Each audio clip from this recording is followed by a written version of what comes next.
Alpha Day people, and welcome back to Games You Should Play, a series of games that you should try at least once for their uniqueness and experiences.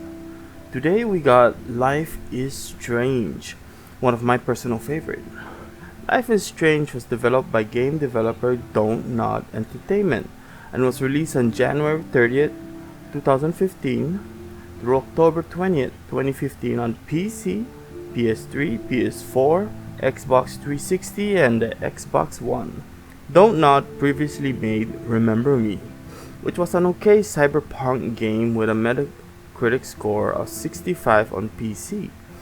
Life is Strange is an episodic game graphic adventure that heavily relies on their beautiful aesthetics. Here's a quick note for you.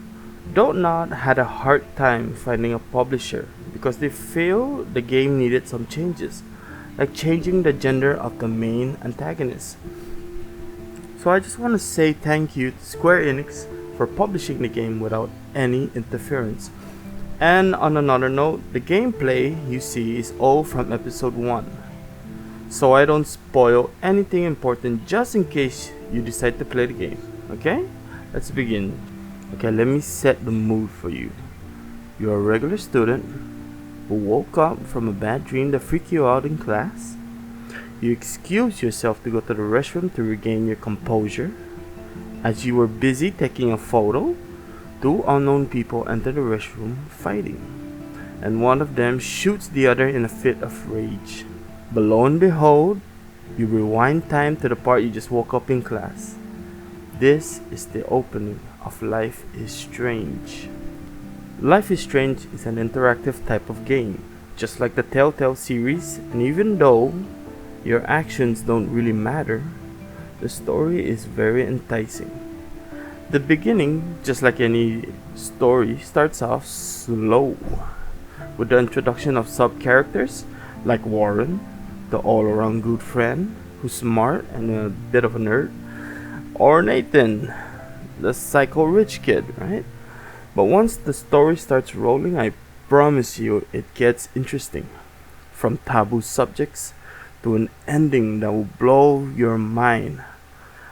I don't really want to discuss the story more, okay? The only thing I can say is pay extreme attention to what's going on every episode. The aesthetics of the game makes it look like one big gorgeous water painting artwork. And even though it's not that graphically the best, it does matches the game's atmosphere. What with Max, the main character, attending an art school? The mechanics are pretty simple. With your ability to rewind time, you can learn specific details about a person that will benefit you in some way. For example, First move gonna be? Jump? You're such a poser. If you can't even name a simple nose slide or a tray flip, you should walk on.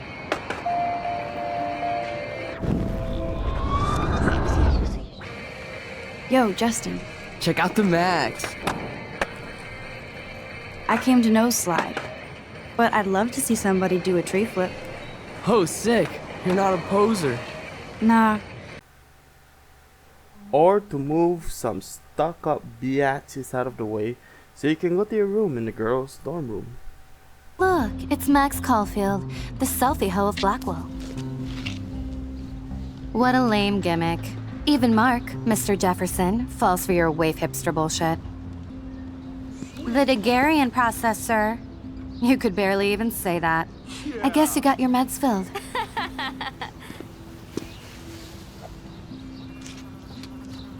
Since you know all the answers, I guess you have to find another way into the dorm.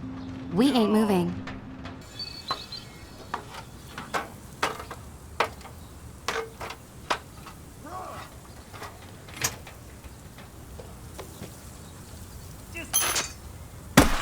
No way! No fucking you way! okay, Victoria? Oh, Samuel is sorry. Wet paint is not good for hair, nope. Sorry. Get the hell away from me, weirdo! Hold on. We'll get some towels. We'll be right back. So move your ass before I drive. It worked. Don't mess with Max, bitches. Some decisions have little to no impact to the main story, If you played any of the Telltale games, you should know that.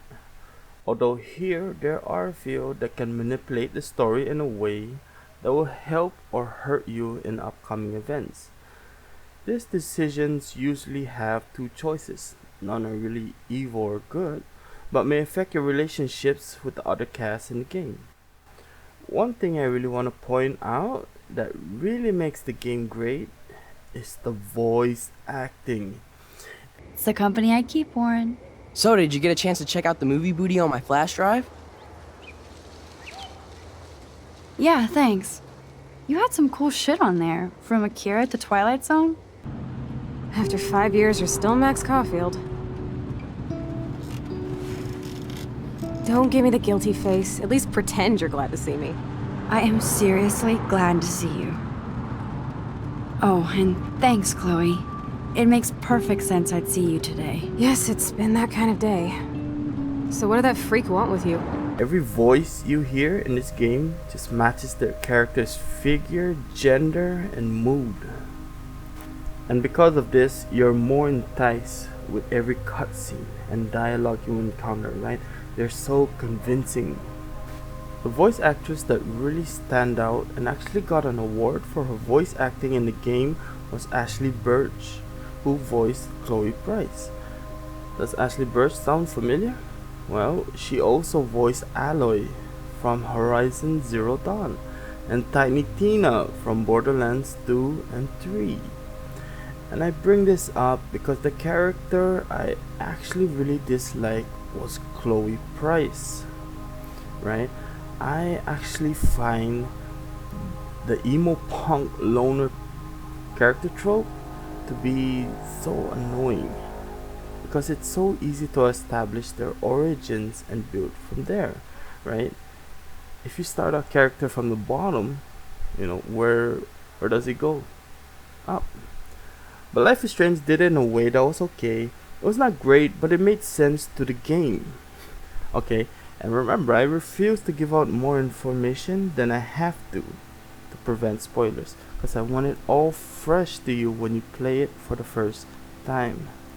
And the final point that really complements the game is their soundtrack. Listen to their main menu here.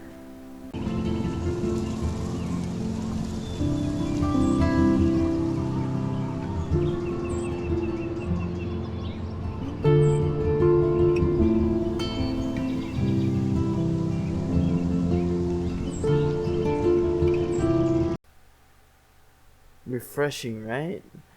The soundtrack consists of great artists like Sid Matters, To All of You, and Bright Eyes Lua, but the man who deserves all the glory is the original composer, Jonathon Morali. All of his original scores matches the game 110%. That main menu music is one of his creation and is what captured my attention the first time I played Life is Strange. By the way, that song is called Golden Hour. Brilliant. So, if you enjoy interactive, episodic, story-driven, with a good soundtrack type of games, I highly recommend Life is Strange. The game has this nostalgic feeling of memories that I don't even have. Again, the main problem lies in the illusions of choice, leading to big changes. But it's okay, right? Because the main story is good. Take my word for it. Now, Dontnod made Before the Storm, right? Which is a prequel of Life is Strange that mainly focuses on Chloe. Also, they made a sequel, Life is Strange 2, but it's about two brothers, and I believe it's complete. And I can't recommend both of them because I haven't played any of them. But before you even think about those two, right, Life is Strange is a game you should play first. Alright guys, thanks for watching. Next up we have